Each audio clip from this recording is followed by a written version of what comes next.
Hey guys, this is the audio from the first ever TruthSeekah live podcast that I did in front of an audience. So at Shanti Fest this year, September 22nd, 2018, we got to do a live podcast with the audience. So it was awesome. Really enjoyed it. Got to speak with Brooklyn Love and Ja Love, and they both put the event on themselves. I've been friends with Ja Love for a couple years now. Met him at Further Fest, and Brooklyn was helping him put on this festival and opened up her home for me and my wife and a couple other friends to stay while we were in town. It was in Tallahassee, Florida.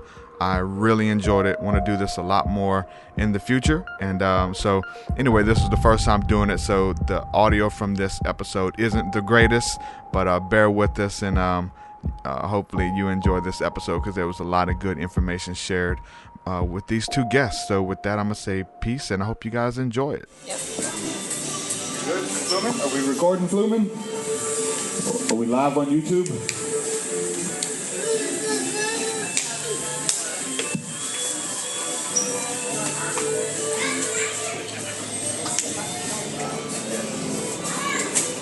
We're live. Let's go.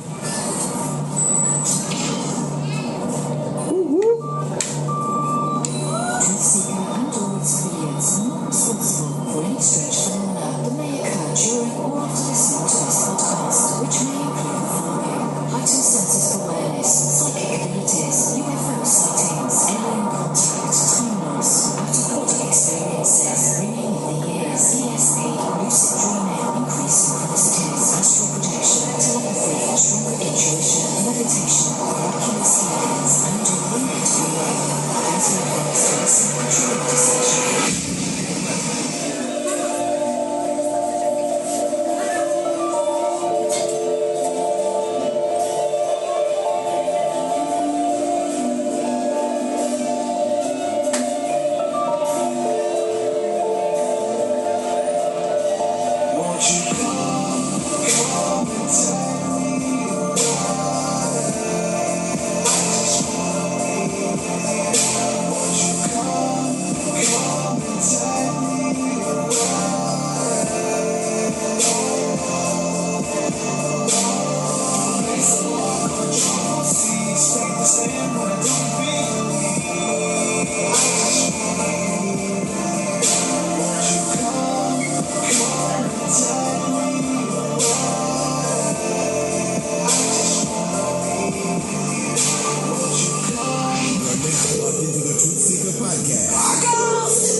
What's up, ladies and gentlemen? You heard the man. I'm TruthSeekah. This is the TruthSeekah podcast. Y'all make some noise. Woo-woo! All right, so this is our first live episode that we're doing on location. Streaming live from Shanti Fest over here in the beautiful Tallahassee, Florida. What's up? Ja Love is with me. Brooklyn Love from the band John Beyonce. Is that how you pronounce it right? Awesome, good stuff. So we're going to get into some discussion about spirituality, awakening, and all things spiritual like we do. Before we go any further, I want to say a huge thank you to all the patron supporters, everybody who enables me to be able to do this full time. You guys are awesome. And everybody who drove to be a part of this event, traveled from all over to be here. You guys are awesome too. All my people drove from like 4 hours plus. So thank you for being here, guys. Good stuff. So, if you want to support, patreon.com/TruthSeekah, you get access to a bunch of cool stuff that way. So make sure you guys check that out.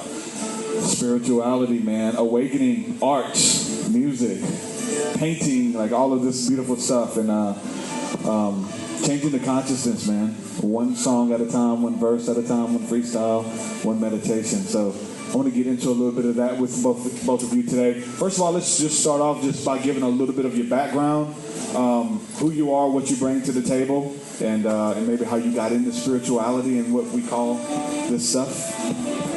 Hey everybody. So from a child, I was always really into music, and then I I was introduced to spirituality at a very young age, reading books about witchcraft and like science too, just exploring things that weren't really explored much, it seems, where I like grew up. So that's where that kind of all started. Like when I was like 3 years old, I would pull all the pots and pans out of my mom's kitchen and play drums. So music has been a huge part of my life, and I feel like I wouldn't be here without music, honestly. I think it's one of the most important things here on earth right now, and spreading messages and spreading a conscious vibration and elevating that vibration.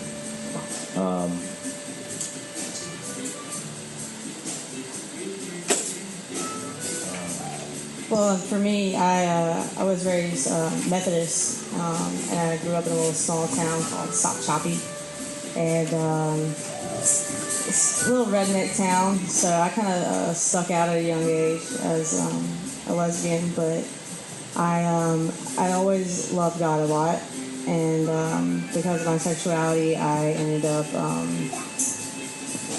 dabbling into drugs because I was not accepted. And I was in the closet, and I was afraid to come out.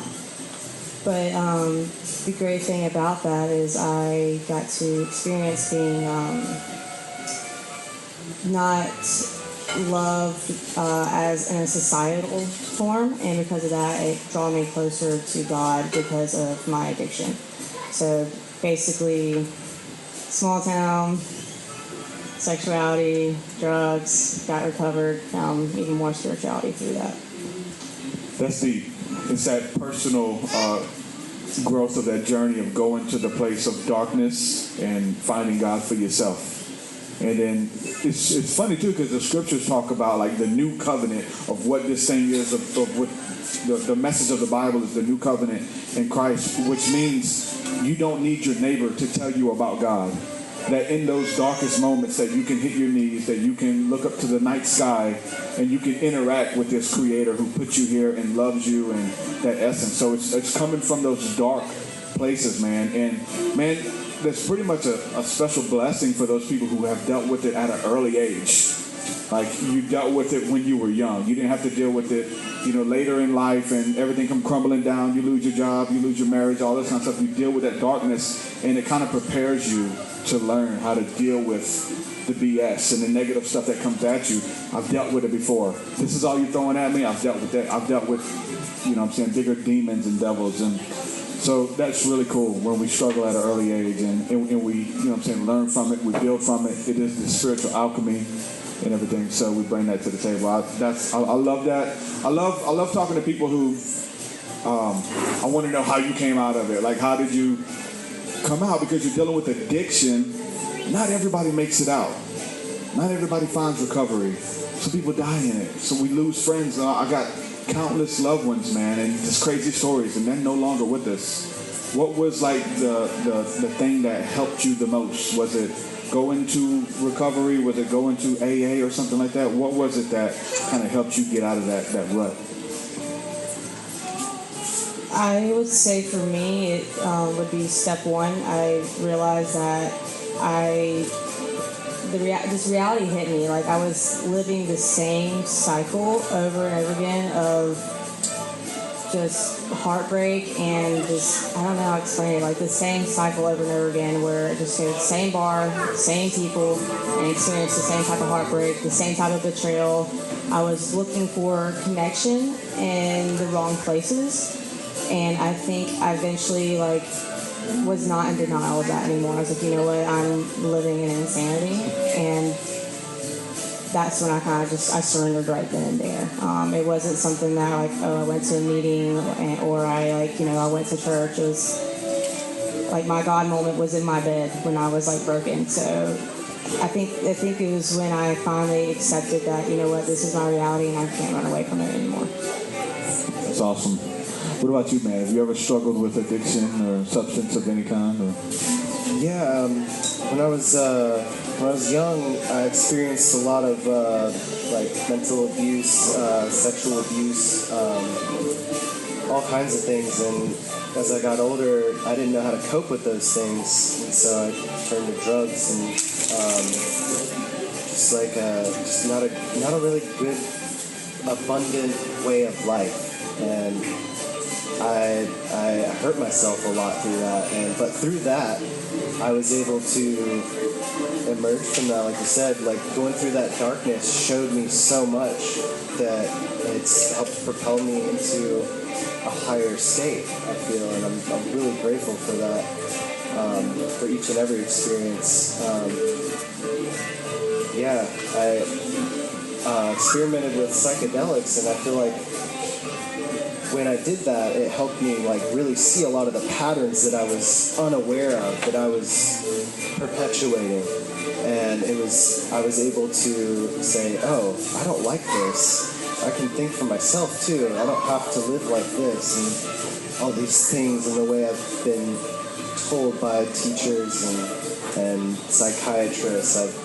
They've tested me with like all kinds of drugs and like pharmaceutical drugs for like disabilities and things. Yeah. So you're drug free right now, right? Yes, I am. What about psychedelics? Do you consider that drugs or medicine? I feel torn about it. I think it's up to the individual, if you really want me to be honest about it. Also, like I say, I do not represent any agencies I work for in the future. I think it's up to the individual. I think for me personally, it is a drug for me, because I'm really good at taking something that's medicine and becoming addicted to it and overdoing it. I could take a small thing and turn it into a big to-do. Escape with it. Oh yeah, It's easy. Like this is my reality forever. It's easy to find that escape, that little easy escape, and it's always like the patterns that are usually destructive in our lives is the quick fixes. What can give me joy that I didn't have to work for? Like you have to work hard to feel good usually. Like you have to do things. If you want to create a event, you got to plan. You guys help plan this event, right? You guys help bring everybody together. We traveled from all over to be here. You had to send out emails. You had to talk with the people who own the building. You had to get with bands. And then we can all come together and enjoy this and feel the euphoria and you know what I'm saying, have fun together. But it takes a lot of work to do that. And just like anything in life, a great marriage, a great friendship, a great relationship with God, like you have to work at all that stuff. Nothing's given. So with the drug thing, it's the quick release or the easy happiness or the alcoholism or pornography addiction, whatever. It's this instant release of dopamine and serotonin and things that just give us this quick fix that, hey, you didn't work for that. You didn't work for that. I'm going to take it back from you. And then the next day, you kind of come down from that stuff and you feel bad. So having a great life, good friendship, all that stuff works, man. You know, and you can see it, right? If you want something, if you believe in something, you'll spend money on it.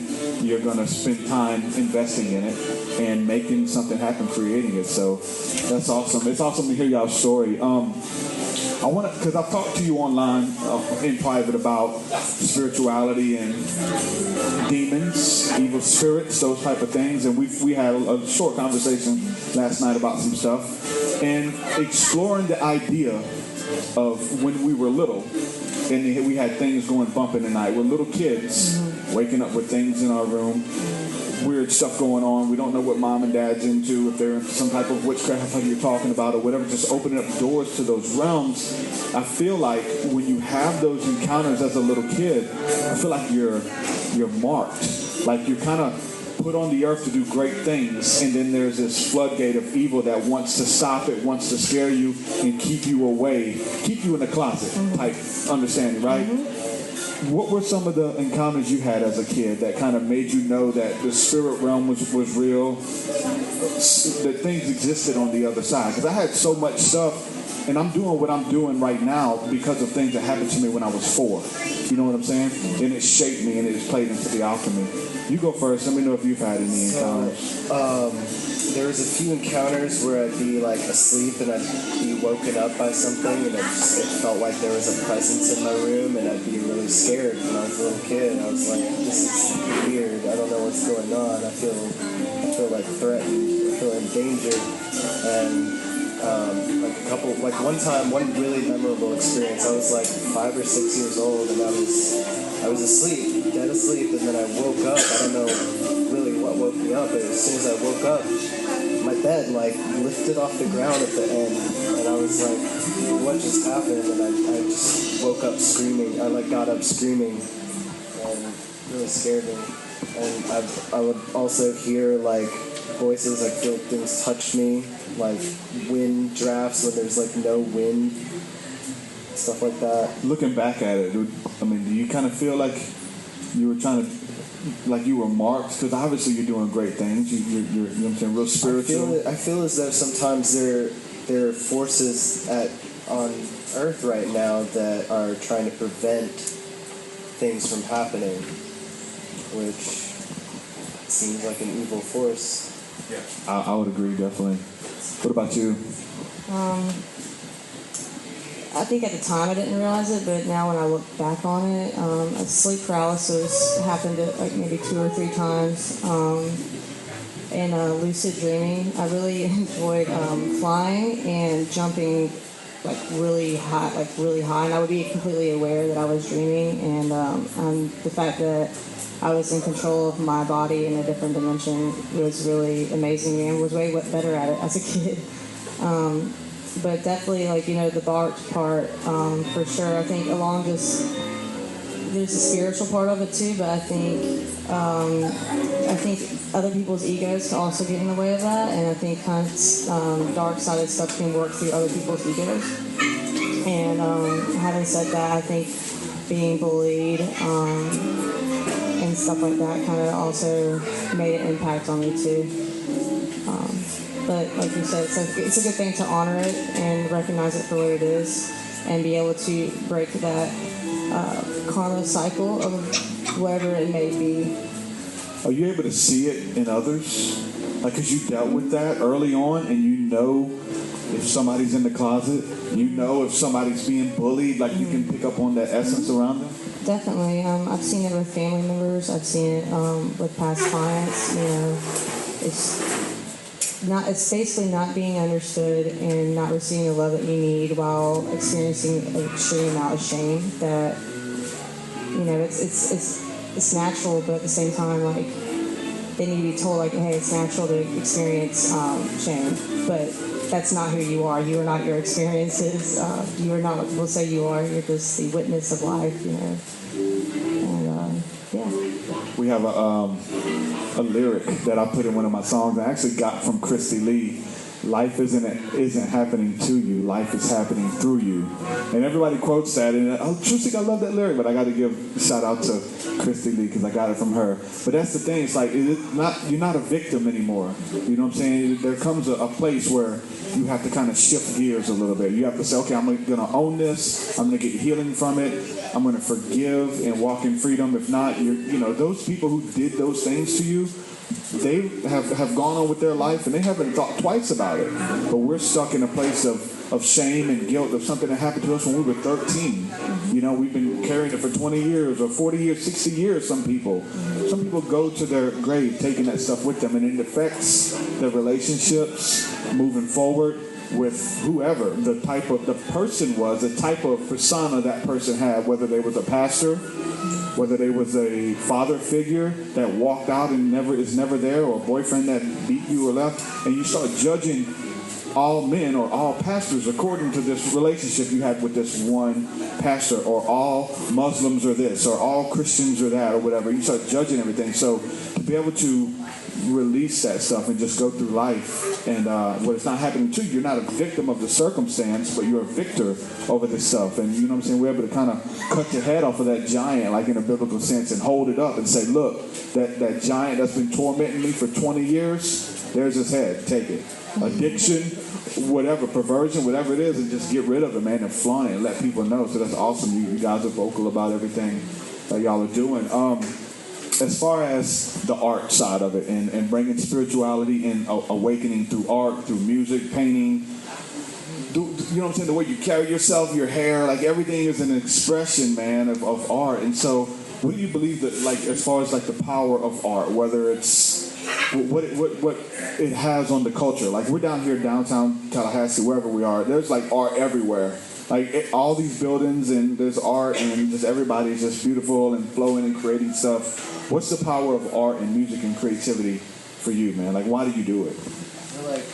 I feel like art and like creativity, just any medium of art is like an expression of like your higher true self that like has been like oppressed essentially, because like we live in these times. There's so much oppression happening, and I feel like art is kind of like the voice of that child, that inner child that we all have, and I think it's important that we let that out, and because it's like a voice. It's like the voice of God essentially, and like you said, like it comes through us. Yeah. Because we're all that same spirit, I feel, and that spirit has an infinite way to express itself and reveal itself to those that are open to receive it.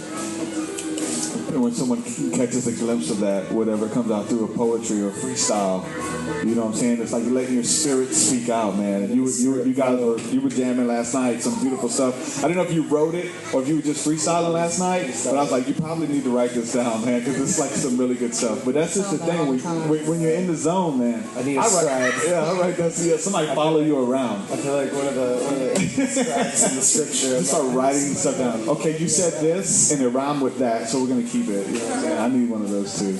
But what about you, art and creativity? Well, I think art does what words can't, basically, and it helps everyone tap into that same frequency where we can all connect, and it's like, oh wow, like I've felt this before, I've experienced this before, and I was never able to say it with words, and so we get really excited about it. It's like, oh wait, like you know what I'm talking about, and I think that's the best part of it is we can go back and revisit experiences through art with other people, and it's just raw and beautiful. You know, it's kind of simple to me. That's the crazy thing, because it's simple, but yet it's so deep, mystical, and esoteric at the same time, you know? Everything. Breathing, and we did yoga this morning, and your breath, I breathe all day. If I quit breathing, I would die. No, but there's like some mystical things you can unlock with your breathing, and it gets intricate, you know? I think it's important that we return to that simplicity, and I feel like art is definitely a good conduit for that, to return to that simplicity, return to your heartbeat, return to your breath, acknowledge your body, you know? Like, your body's a vessel, all this energy's moving through it, and art just helps that flow, I think. I feel like it also like brings the awareness of it.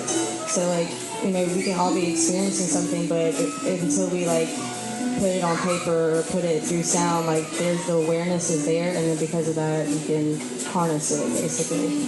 Like I don't know, I've seen so many clients who like when they're freaking out, like they just stop breathing, and I'm looking at them like, breathe, and they're like, I am, like, you know, you're not holding your breath, that's not going to make it any better. So I think, you know, it could be a simple song, a simple mantra, or anything really that can help you remind you of getting to your center, like Dahl was saying. Yeah. If anybody has any questions, we got a question on YouTube. Do you want to read it over here if you don't mind? You don't want to read it? There's somebody, Kenny will read it for you, just so we can get it on the mic. But yeah, if anybody has any questions, anybody here or anybody on YouTube, feel free to ask us, and we'll make you a part of the events that we're doing, this live podcast. First time for everything. We're going to do many more. But the whole thing about having those ideas, right?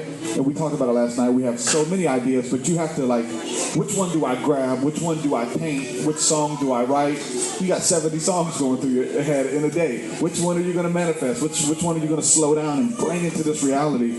But if you don't do that, it just exists as a good idea.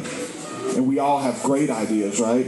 But it's when we can be consistent and learn how to, I like to look at the esoteric breakdown of be a shaman and go into the dream state, go into the realm, and bring it out and create it and exist it. And this song didn't exist. This whatever painting event did not exist until you went there and kind of, you had a good thought, but then you started speaking it out, telling people those type of things, and you birthed it into existence, and here we are, right? I feel like that's definitely how this came about. It was just an idea, and I felt I had like the right connections and the people that wanted to do this, and I feel really blessed. This is the first event that I've put together. I've helped with putting together other events, but this is like my first event.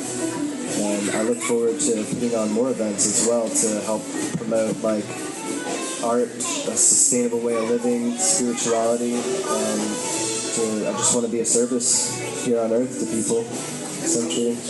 Just help them out a little bit on this journey, this road. Because it can be dark, it can be lonely at times, and especially when you're, countercultural, you're different, you go against the grain or whatever, you can feel like I'm the only one who feels like this, I'm the only one going through it, until you start to organize and start talking about it, being open with your story. You're like, man, look, there's a whole movement of people who just waiting for people to speak up, and then you got a whole movement, you got your tribe, you know what I'm saying? They're with you. Oh, that's deep. So we got a question from YouTube. We're gonna let Kenny ask one of these questions. Who's it from, Kenny? Christy Folks. What up, Christy? She is wondering, do you think creativity is sparked by someone's pain and turmoil in life?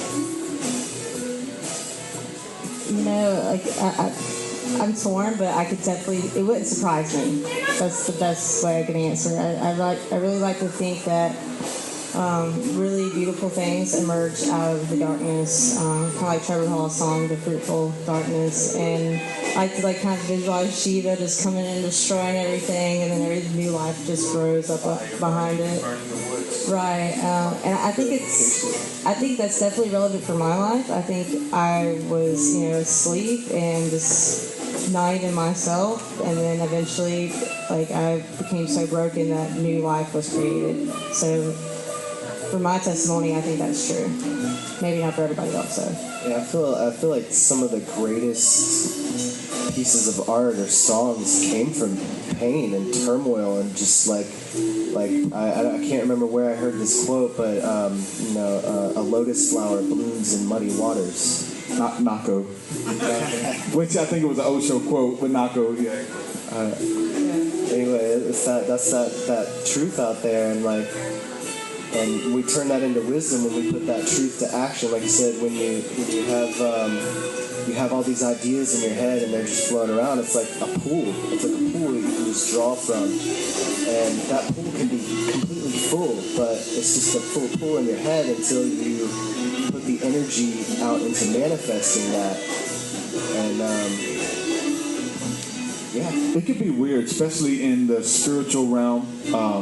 Spirituality is like, always be positive, always speak blessings, don't speak curses. You're sick, you're not sick, you just think you're sick, those type of things, and just want to put out, kind of fake it till you make it type deal. But dealing with the dark stuff, man, the people who are just open and honest about the pain, about the struggle, it helps other people to know that they're not alone. I mean, me, when I was a teenager, I remember getting into the band Korn, and this guy was the first one who in his music openly talked about rape, molestation, getting bullied and beat up, and all this kind of stuff. And he talked about it in a song, and and he would cry in the recordings. If you go back and watch the early recording sessions, there's some stuff coming out of him, man. He's reliving what it felt like, and he's recording it. And so for other people, I wouldn't listen to that stuff and cry. I've been through similar situations and stuff. So just to act like this spiritual high horse, it never happened, it's okay, you're good. Sometimes it's good to go down through there, man, and vent and heave that stuff out, right? Yeah, and darkenment is important. And darkenment's the first stage of enlightenment, essentially. And there's a delicate balance, essentially, in the universe as well. Lost my train of thought there. Yeah, just the dark night of the soul. Yeah, you gotta go through the darkness to get to the light. Yeah, and I was thinking, it's also very, it fuels me kind of thing. So, first it makes me realize, okay, I have to fucking make a change. This is ridiculous. And then B, it fuels me and makes me, maintain whatever it is, maintain whatever lightness that I have in me. So it's okay, well, hey, here's my defect, here's my pain, what do I need to change, and how do I keep going, and how do I honor that? I think pain fuels art, pain fuels worship, it fuels prayer. That's I don't know, for me, like, I wouldn't want to connect so badly that I didn't experience pain. And so it's really important to respect that and understand it and honor it, instead of being like, oh no, I don't want to experience this, and resist it and be stuck in life. Like, do you really want to experience the same thing every day of your life? Like, no, that's not why we're here. Yeah, your deep calls out to deep, and those who have, like, if you've been forgiven of a lot and you've been freed of a lot, you have a lot to be thankful for. So there's this gratitude, like every day, approaching life with gratitude, like, hey, I'm not where I should be, but I'm not where I used to be. And I'm thankful that I'm even breathing, because I could name you 7, 8 times that I probably should have been dead, or should have been in the psychiatric ward, or came out of a ward, or whatever the case is, right? And I'm still here. So every day is a blessing. Every conversation, every song, like everything is a blessing. And I'm thankful, and I want to help people who have been through similar things. It gives you an empathy for people. Like, you know what that demon looks like. You can sense it on people. You're able to be empathic, and you have empathy where you want to help them and heal them, whether it's writing a song about it or whether it's having a conversation about it. You know what I'm saying? Bringing healing to those wounds, man, that a lot of people don't address. Kenny said we got some more comments here, some questions from YouTube. You're leading right into them, and it's great. Amazing. So, Spirit. On the next 2 questions, it's a follow-up from Christy Folks, and then a question from Christian Ruvala Kaba. Yes. Butcher that. What up, Christian? Can a person's creativity or ideas be suppressed by their depression or sadness within themselves? And it's kind of a follow-up to that. How do you get away from that numb feeling, or is that a start of feeling better? Depression holding you back from creativity. I feel like sometimes in that depression, creativity can be birthed, but if you choose to stay in that, if you don't allow yourself to release that feeling, because all these feelings are temporary, so it is possible for us to work through that. And I feel like art really helps working through that. And if you're feeling stagnant or depressed and you feel like you can't make art, then I think it's important to go deeper within yourself and meditate, because there is a way out always. There's always a way out. You can't be stuck in it forever. It's temporary. I think one thing I realized during therapy for myself is I think that spirituality has like a physics part of it. So like if you're depressed and you're not doing anything spiritually, or you're not doing anything in your life, and you constantly are staying in that state, like a body at rest stays at rest. So it's okay to recognize, oh, I'm depressed, and then you move on from it. But you have that conscious choice, like you were saying, John, like to whether stay in that darkness, or you can honor it and learn from it and then move on. And it's okay, you can revisit it. Like, we're human, we're going to be depressed sometimes. And I think normalizing it is important as well. It's hard to come out of it sometimes, though, even though we're talking about it. Oh yeah, depression's this, but when you're in it, when you just feel like laying down and eating Oreos and playing video games or just doing nothing, like sometimes like it's hard to pull yourself out of that rut. You know that once I start doing these, and once I start drinking water, once I start fasting, doing yoga, meditating, I know I'm going to feel better. But just like to pull myself out of that rut and do it, that's a journey sometimes. It's a lot, for sure. But it always helps, man. Just exercising, like getting active, and man, even just this morning, shout out to everybody who was here for the yoga, and Christy Lee for the meditation. That was beautiful. I feel refreshed from it.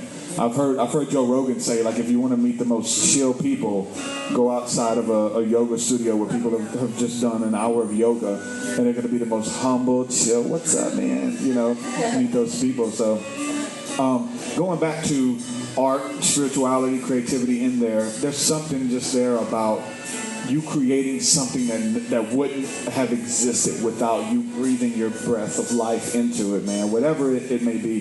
Hopefully it's something beautiful. You know, it's people creating wicked stuff and crazy stuff all the time. But something beautiful that's going to help people get through life, make their trip a little bit easier, a little bit more fun, a little bit more comfortable, let them know they're not alone. Those are the things that I like to focus on. But we're talking about the power of music, right? And I've been exploring these realms that you can enter in. So we have been able to listen to songs from Nako or whoever you want to name, Korn, and they can take you back. Man, it's dark, but he can take you back to the bedroom while the molestation's going on. He has the power to bring you there and relive that with him, and you start crying and you're dirty after listening to it. Like, he has that power, right? Same thing with spirituality and what we're trying to bring to the table now. Like, we talked about stargazing and receiving messages while stargazing and lyrics and stuff and writing them down. And then when we put them into a song, we share them with people. And now you're translated in the spirit to the top of the mountain stargazing with me as I had those. And thousands of people have been able to experience that and to understand the power of that energy. You know, that's why we want to create. We don't want to focus on the negative stuff. We want to create a positive space, because no matter where you are, you can put your headphones on and you can be on that mountain with us stargazing, or wherever you were going through the woods on psilocybin, like talking to God. Like, you can write something and pull people back. You can relive that, man. Isn't that something interesting when people are playing music and it just has that energy to change the atmosphere? I don't know. I was just thinking, like, sometimes, like what if God's like the artist and we're just like the paintbrushes, or we're the camera and we're the instrument, and like, I don't know. I just think that would be pretty cool. And then we're able to see that within each other. One thing I like that Josh says is that we're all mirrors of each other, and I think we're just all like this instrument mirror-like thing, and we all get so hyped up when we recognize that in each other. Yeah, I definitely get excited when I meet other people that have like either like gone through that pain, like the same pain that I've felt. I usually can feel it. Back to that. I usually can feel that when I meet people. I can see it in their eyes. There's just like this connection, this vibration. It's like familiar. It's like, oh, we've experienced a lot of the same things. We're a part of this. We're a part of the same dream, the same vision, and. Yeah, the power of music is incredible. That it can take us to relive those experiences so that we can process that and heal that within ourselves. It's like a time machine too. Yeah. Like, you can put on a song that there's songs I don't listen to because it takes me back. I try not to listen to the Korn stuff too much anymore, guys. Like, I don't want to go back to that place. But it has the ability to bring you back to, if you have a song with, your lover or whatever, your song that when you met, this was the top song on the pop charts that was always on the radio when we met that season, right? And when that song comes on, immediately, like, Chris Barr is playing with his phone over there. He can, he watching live too, commenting, what up?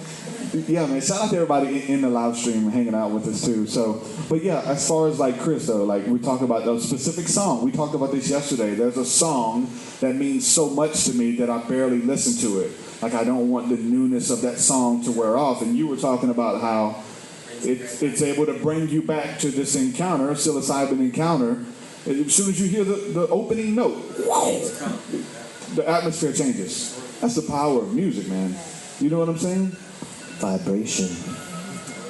Music, thought pattern, all of it, man. Everything is vibration. I feel like if you like examine it on a deep level, like, the floor seems solid, but really it's a vibration. It's a low frequency. It's dense. So it's on the ground. Slowed down. It's slowed down time, yeah.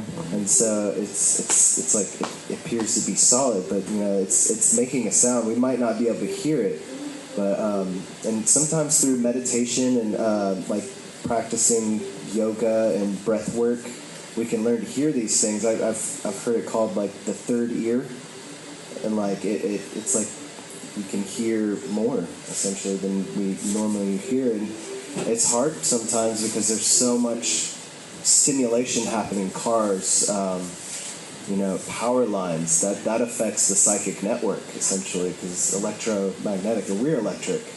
So it creates a lot of distortions in our reality. And so it can be difficult to hear with that, and see with your mind's eye, because there's so many distortions happening. But, with practice, if you really want to hone those abilities, it's so possible. There's nothing stopping that. And we can work together and hone our abilities and create a stronger foundation of community on earth through these practices. One thing that I think is cool is, like, I think people that have, like, also shared the same pain, or, like, have tapped into, like, your third eye or third ear, is like all these people come together and they're creating art or music, whatever it may be, and then out of nowhere there's like this synchronicity where it's like as if we've been practicing this song our whole life, but we haven't. It's like our first time playing it, and like, whoa, we just like created a hit song, like out of nowhere in my garage. It's like, where does this come from? It's like we all tapped into the same frequency at the same time, and we all got to witness it. And it's just like, oh my god, this just gets so exciting. Yeah, and back to like how I was talking about everything is vibration. Like, I'm a vibration, you're a vibration, the air we're breathing is a vibration. So I feel like music, there's something really special about it that I feel almost kind of like weaves reality in a way, what we're experiencing right now. And there's like a song, like the universe, uni is one, verse is like song, one song. So it's like one song being expressed in an infinite, eternal presence. It's just never ending. I don't know where it began. It seemed, like I said, it seems endless, and it's ever changing, ever shifting, ever shaping. There's many faces, many shapes, and it's beautiful. Yeah. And like, I feel through all that darkness and all the pain that I've experienced, and then everything shifting, and being able to process that information, like gratitude for everyone being here, because this is definitely a part of it. This is beyond us. This is so far beyond us. Like, you're just able to catch that vibration, man, and kind of make it happen, pull it out. When we're talking about like life and vibration and the planet and the universe, like everything, the music of the spheres, like there's like science that shows you that the trees are creating like a little heartbeat. They're like had this metronome or whatever. They're the drums. There's a video somebody just shared out on, I think it was Esoteric Empire or something. But anyway, it was someone who had these little microphones that they put on a dandelion, a sunflower, and it was playing this really high-pitched angelic synth type. You know what I'm saying? And I've seen people take all of those tones and those noises. I mean, that's where we get the chant Om from. It's the sound of the sun, the song of the sun. And so we join with all creation, essentially singing their worship song back to the Creator. And then we kind of, have our life and everything that we've been through, and we want to connect with that sound, and we all join in unison with the whales and everything that's vibrating, making that noise. And it's so beautiful. I feel like the ancients knew about this stuff, man. I read the ancient scriptures and all of them, right? And I feel like they knew something that we kind of are getting dumbed down or whatever. And it's about trying to recapture that stuff. Do you think like the Mayans, the Egyptians, the Hebrews, whoever, the Canaanites, do you think these people knew about this, that our body held this technology that we can tune in, that we can do different hand mudras and things like that, and tap into the frequency of the universe? You think they knew about most that? Most definitely. If you look at a lot of culture all around the world, most knowledge wasn't passed down like traditional schooling that you see in the 21st, in the 20th century, in the 19th century. A lot of that has been lost. But like I said, knowledge was passed down through song and dance, and I feel like it creates echoes throughout, and it's like that connection. It's like a weightless. It's an open channel, and I feel like we've kind of lost that, but it's still here, most definitely. Like I feel like the ancients still walk this earth. They're still here, and they work through us.